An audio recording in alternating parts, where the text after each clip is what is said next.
So happy Monday morning, and we made it through another Mother's Day weekend. For those of you that are like myself and have an alienated or estranged adult child, grandchildren, um, as always, I try to focus on the positives, and there's always many of those. But I want to address a subject I've kind of touched on before, is family therapy.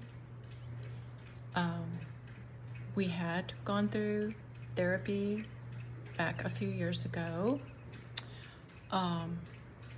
It never really resolved anything. And I'm dealing with some issues surrounding that actual therapy, which I'm not going to share today because of maybe some legalities and some things that could transpire going forward. But I want to tell everyone that's maybe a little earlier in this process, if you go to a therapist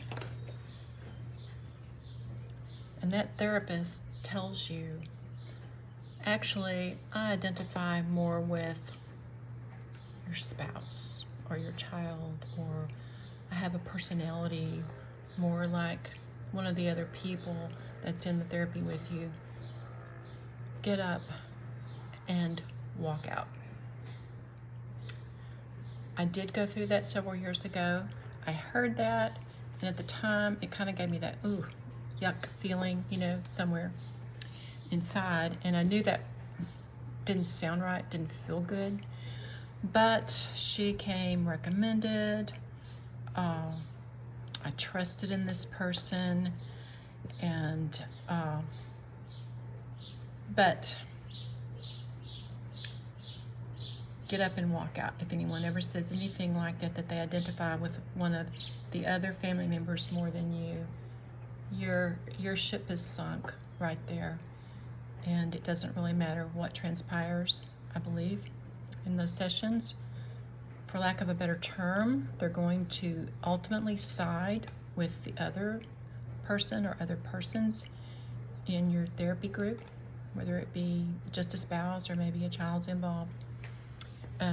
So I'm not sure this week I'm going to share more, but I will be sharing more about this situation at some point in the future. Just be very careful, because I'm sure a lot of you have experienced this. Therapists can make it worse. They can take a bad situation and make it a terrible situation for years to come. And you don't want that. So, anyway, happy Monday morning. You made it through the weekend, and make it a good week. Do things you enjoy. Plant flowers in your yard. Go to lunch with a friend. Start a new language. Do something good for you this week. And I will see you back soon. Thanks for watching.